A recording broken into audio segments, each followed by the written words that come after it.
કોઈ ઘરે નહીં. મામી ગયા હતા પાણી ભરવા. મારા નાની નાનપણથી જન્મથી અંધ હતા ને મારા નાના હતા હીરો જેવા પુરુષોત્તમ બાપા. પણ પેલા પેટે ચાંદલા કરતા એટલે કાંઈ પેલાના જમાનામાં પરણી ગયા એટલે પરણી ગયા. અને મારા નાની આંખ વિના બધું કરતા. એટલે હું આવી એટલે કે કેમ જીવતી? મેં તો ભૂખ લાગી. હા બેટા પટારામાં ખાઈ લો. મનમાં કીધું ઓલામાં શું છે. જેવું તાળું ખોલ્યું ને બધું ખોલ્યું, અંદર મામીના દાગીના. પેલા ક્યાં બેંક હતી કે આ હતું. એ બાપરે, આપણે તો બંધ કર્યું. ત્યાં મામી આવ્યા, શું કરો છો?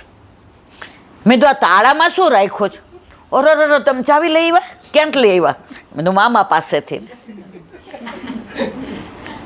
મારે જે કહેવું છે આ છે કે આપણને આવો ખજાનો મળ્યો છે નિધિનો, ઠાકોરજી.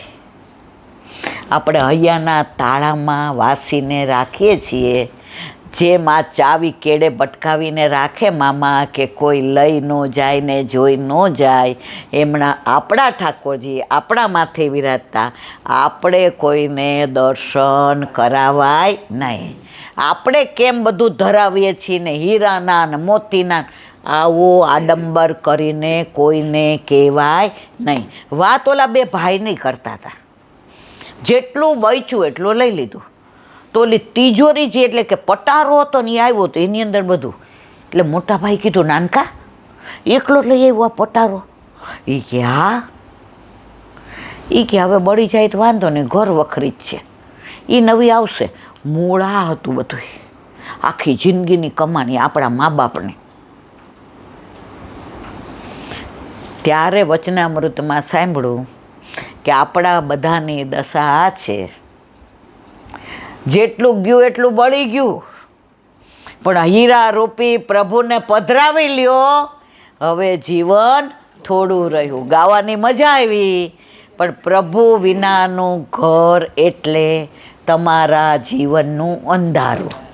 આજે સરસ વાંચ્યો, સૂરજ નીકળે તો દિવસ થાય, સૂરજ નીકળે તો દિવસ થાય, ચંદ્ર પ્રકાશ વિના રાત ના સોહાય, ચંદ્ર પ્રકાશ વિના રાત ના સોહાય. વલ્લભ ન હોય તો વૈષ્ણવની વનરાય ના હોય, વલ્લભ ના હોય તો વૈષ્ણવની વનરાય ના હોય. તો આપણે બધા વલ્લભ થકી ઉજળા. હવે એક નાની વાત, પંઢરપુરની વિઠુબા. પંઢરપુરથી 5-7 કિલોમીટર એક ગામ હતું, નામ ભૂલી ગઈ છું. હવે નામમાં આવું થાય, તમે કહો ને યાદ રહે, પણ હવે ઉમ્ર કા તકાજા. ત્યાં રાજા, એનો દિવાન, એનું નામ દામાજી પંથ. શું નામ? દામાજી પંથ. હવે એ દિવાનના ઉપર રાજાને એટલો વિશ્વાસ કે બધો કારભાર એ સંભાળે, બધી વ્યવસ્થા એ કરે. અને દામાજી પંત કાયમ રાજાને એમ કે કર ન ઉઘરાવવા પડે એવી રીતે રાજ કરીએ તો એ રાજા ખરો. તો રાજા કે આપણું અમારું ગુજરાન કેમ ચાલે?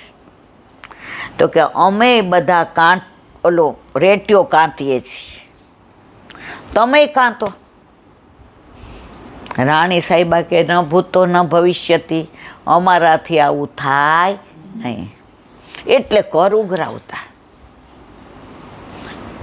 હવે 1 વર્ષ એવો દુષ્કાળ પડ્યો, પાણી માટે લોકો વલખા મારે, જમીન ફાટે, ગાયો બધી આવી થઈ ગઈ. જ્યાં હોય ત્યાં પશુ પક્ષીઓ પાણી માટે આવે પણ તરફડીને પાછા જાય.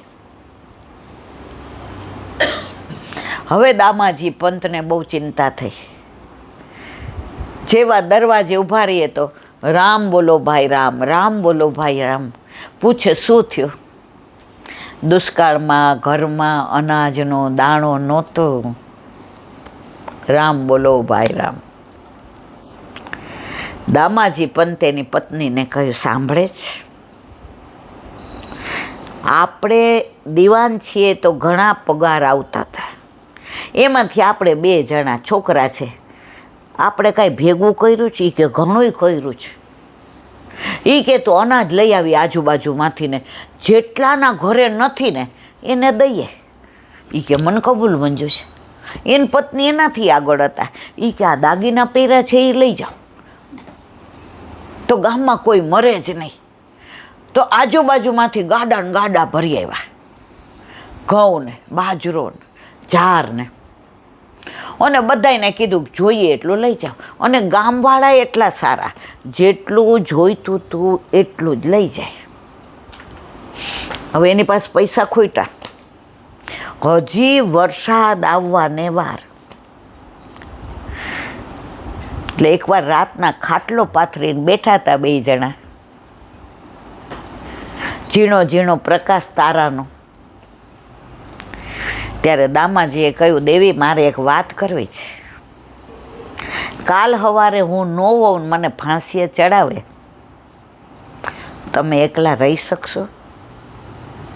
કેમ આજે આવું અજુગતું બોલવું પડ્યું તમારે? તો કે રાજામાં સતી થાય, તમારે સતી નહીં થવાનું. મારા સારા કાર્યો તમારે આગળ ધપાવવાના. કે ફાંસીનું કેમ બોલ્યા?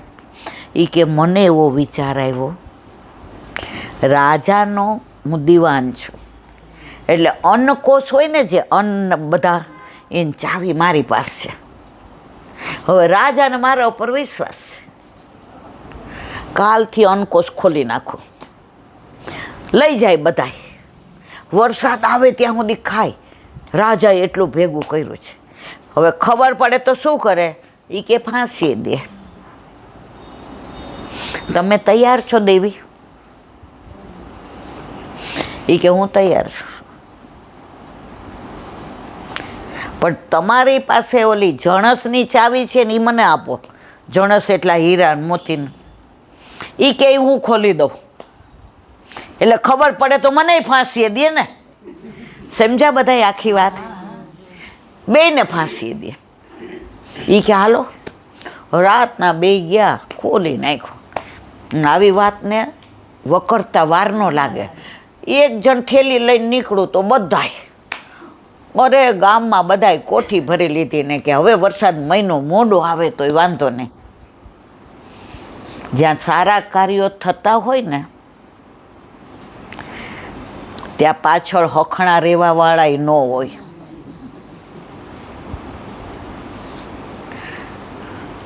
ઈર્ષાળુ હોય ને હોય જ. હવે દામાજી પંથની આબરૂ એટલી બધી, એની સારા એટલી બધી કે બધા રાજના દીવાનોને સૌથી વધુ ઈર્ષા કોની હતી? એટલે રાજાના શાળાનો દીકરો હતો, એ બાજુમાં દીવાન હતો. ખબર પડી, અરે એ કે આપણે તો લાગી દોડી બાદશાહ આને ફાંસીએ ચડાવે, એટલે મારો મેળ દીવાનમાં ત્યાં પડી જાય. એણે જઈને કીધું, રાજા સાહેબ, નાના મોઢે મોટી વાત, કે તું આવ્યો જ કે મારા રાજમાં, નીકળ. કે વાત સાંભળી લ્યો, પછી કાઢવો હોય તો કાઢજો. દુનિયામાં સૌથી કાચા કાન હોય ને તો રાજાના, એમાં બધી જાતના રાજા આવી જાય. એટલે જ આ યમુનાજીનું નથી થતું. કે તમારા દામાજી પંથ તમારા અનાજના બધા કોષ ખોલી નાખ્યા છે અને અમારા રાજ સુધી બધાય લઈ આવે છે. હોય ન મારો દામો આવું કરે ને, એ કે હાલો. દામાજી બેઠા હતા, લઈ જાઓ બાપલા, લઈ જાઓ બાપલા, લઈ જાઓ. અને માં એની વહુ કે જોઈએ એટલું લઈ જાઓ. એક દી લઈ જાઓ તોય ફાંસી થવાની છે, અને બધું લઈ જાઓ તોય લઈ જ જાઓ. રાજા આવ્યા, દામાજી નહીં પકડા, એના પત્ની નહીં પકડા. પત્નીને જેલમાં ન નાખ્યા, દામાજીને જેલમાં નાખ્યા. એવી જેલમાં કે પરાણે પાણી મળે, અને ફાંસીનો માંચડો તૈયાર કર્યો કે બસ હવે બહુ થયું, આટલી મારી કમાણી, હીરા મોતી માણેક, આટલા અન્નના પેલા ખાલી કરી નાખો, હવે તમે જીવનથી હાથ ધોઈ નાખો. ફાંસીનો માંચડો તૈયાર કર્યો, બધી વ્યવસ્થા થઈ ગઈ, અને રાજમાં બધાને કીધું, દામાજી પંથને હું ફાંસીએ ચડાવું તો કોઈને વાંધો છે? રાજાની સામે કોઈ પડે? બધા ઊભા રહ્યા. ત્યાં એક 10-12 વર્ષનો છોકરો આવ્યો. એની ચાલ ને એનું બોલવું ને એની ઢાલ ને એની લટપણ ને એના કેસર ઓલા વાંકડિયા વાળ ને એની છટા ને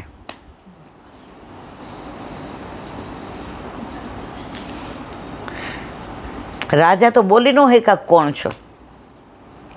નજીક આવ્યા. રાજા કે શું કામ છે? એ કે તમે રાજા છો? હવે મને કોઈ એમ કે તમે ન ચડે? રાજા કે હું સિંહાસન પર બેઠો છું અને પૂછો તમે રાજા છો? એ કે સિંહાસન વસ્તુ એવી ને આજે તમે હો ને કાલ બીજા હોય. સમજા ને બધાય? વિઠુબા જ હતા પંઢરપુરના. હવે જો આ સાચી બની ગયેલી, કોઈ કપોળ કલ્પિત વાર્તા નથી. હવે રાજા બોલે ને ઓલા તો આમ જાણે ફૂલ જરે. ઠાકોરજીનું તો એવું જ ને. એ કે કેમ આવવાનું થયું? એ કે બેસવાની જગ્યા મળશે, બિરાજો. એ કે તમારે ત્યાં એક દામાજી પંચ છે, કોઈ મારો સ્વામી છે. એ કે એમ તમારો સ્વામી છે? કે હા. એ કે એણે છે ને મારે ત્યાં ઘણા બધી જણસ મૂકી ગયા છે કે મારે તકલીફ હોય તો તમે આ પૈસા, સોના, હીરા, રૂપું, મોતી મને દેવા આવજો. હવે મેં સાંભળ્યું છે કે એ જેલમાં છે, કાળી કોટડીમાં છે. એ કે હા. તો હિસાબ કરો ને, હું આપી દઉં. એ કે ભાઈ આ ખાલી આવ્યા છો, ગાડા ને ગાડા ભરાય ને એટલું એણે મારું લૂંટાવી દીધું છે. ઉલ્લુ બનાવવા આવ્યા છે? એ કે હિસાબ કરો, અને નહીં દો તો એ કે એની યાર મને ફાંસીએ ચડાવજો. રાજા કે એક ભેગો 2, આટલા આના, આટલા આના ને આટલા આના લાવો. લે લે લે. રાજા તો આમ ચકિત થઈ ગયો. એ કે બસ બસ બસ, આ તો થઈ ગયા, હવે તો વધુ જ નાના વ્યાજના. હવે કાંઈ રાજા તેના સ્વરૂપમાં ને એની છટામાં ને એની અદામાં એવા તલ્લીન થઈ ગયા. ત્યારે કહ્યું, રસીદ આપો, રસીદ. પ્રભુ કઈ કાચા થોડા હોય. રસીદ કે સિક્કો મારો. સિક્કો માર્યો, અને ત્યાંથી ને દરવાજે જઈને કે દામાજીને છોડો, પેલા હું લેતો જાઉં. રાજા તો યંત્રવત જઈને છોડી દીધા. દામાજીને પગે પડી ગયા. એ કે મને કાંઈ નથી જોઈતું, મારું રાજ લઈ લ્યો, પણ ઓલો 10-12 વર્ષનો કાળિયો છટાવાળો છોકરો આપ્યો તો ને મને આપી દો. સમજા ને બધા? દામાજી કે કંઈક સમજાય એવું બોલો. તો કે તમારે કોઈ મિત્ર, તમારે કોઈ હગા? એ કે અમારે 2 સિવાય મારું કોઈ નહીં. હું ને મારા ભગવાન, મારા વિઠુબા. નીચે સાઈન હતી ને ઓલા જે રાજાએ સિક્કો માર્યો. તો રાજાએ જે સિક્કો માર્યો હતો, અને રાજાએ કીધું કે તમે સાઈન કરો કે મેં તમને કાગળ આપ્યો. નીચે લખ્યું તો વિઠ્ઠુબા,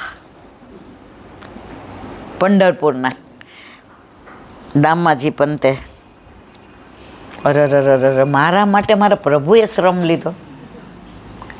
આપણે રાજી થઈ કે આપણો વટ કેવો ભગવાન આવ્યા. જો ભક્તમાન આપણામાં, આપણા જે ભક્ત સુધી પહોંચ્યા નથી, હજી આપણે સંસારમાં જ છીએ. પણ આનંદ એ વાતનો છે કે સંસારમાં જ હોવા છતાંય દિવસમાં ઘણીવાર ઠાકોરજીને યાદ કરી લઈએ છીએ. એમાં ક્યારે કરીએ બધું તકલીફ પડે, બાકી કિટીમાં હોય તો યાદ ન આવે, ખરીદીમાં હોય તો યાદ ના આવે,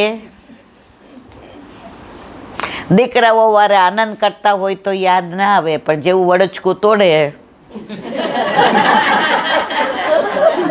અરે આ દુનિયા તો કળિયુગ કેટલો આવ્યો.